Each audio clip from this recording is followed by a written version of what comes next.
আলামিন আজকে আমরা তাদের জন্য হিদায়াতের দোয়া করতে চাই না। আমি ব্যক্তিগতভাবে আমি বলতে চাই ইসরাইল ধ্বংস হোক এবং তাদের ধ্বংস হোক। আল্লাহ তাআলা রব্বুল আলামিন, প্রিয় ভাইয়েরা আপনারা জেনে রাখুন, অন্তরকে শান্ত করুন। গুটি কয়েক যদি মুসলমান তৈরি হতে পারি তাহলে আগামীর বিজয় ইসলামের হবে। ইজা জাআ নাসরুল্লাহি ওয়াল ফাত এবং ফাতহুম মুবিন ইসলামের হবে। আর সেই বিজয় আমাদের হাত ধরে আসবে। সেটাকে আপনারা চান কিনা?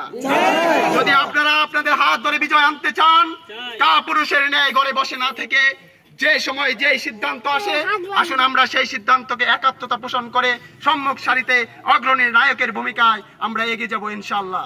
আল্লাহ তাআলা রব্বুল আলামিন আমাদেরকে জিহাদি জজবা অন্তরে দান করুক, সেই আশা ব্যক্ত করে আজকের আয়োজনকে সফল মণ্ডিত করুক, সেই আশা ব্যক্ত করে সকলের কাছে দোয়া চেয়ে, ফিলিস্তিনের জন্য দোয়া চেয়ে আমি আমার বক্তব্য এখানে শেষ করছি। আল্লাহ হাফেজ। সম্মানিত উপস্থিতি, আমরা আর লম্বা করব না, দীর্ঘায়িত করব না। এ পর্যায়ে আমাদের আজকের কর্মসূচির শেষ পর্যায়ে আমরা চলে যাব।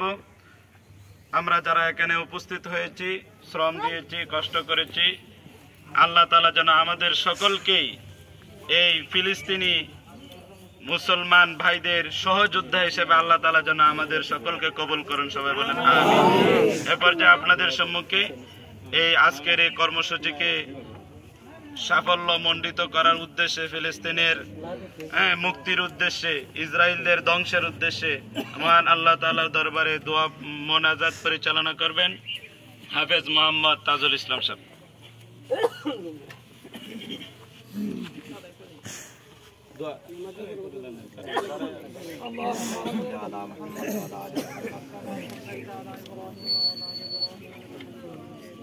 اللهم بارك على محمد وعلى آل محمد كما باركت على إبراهيم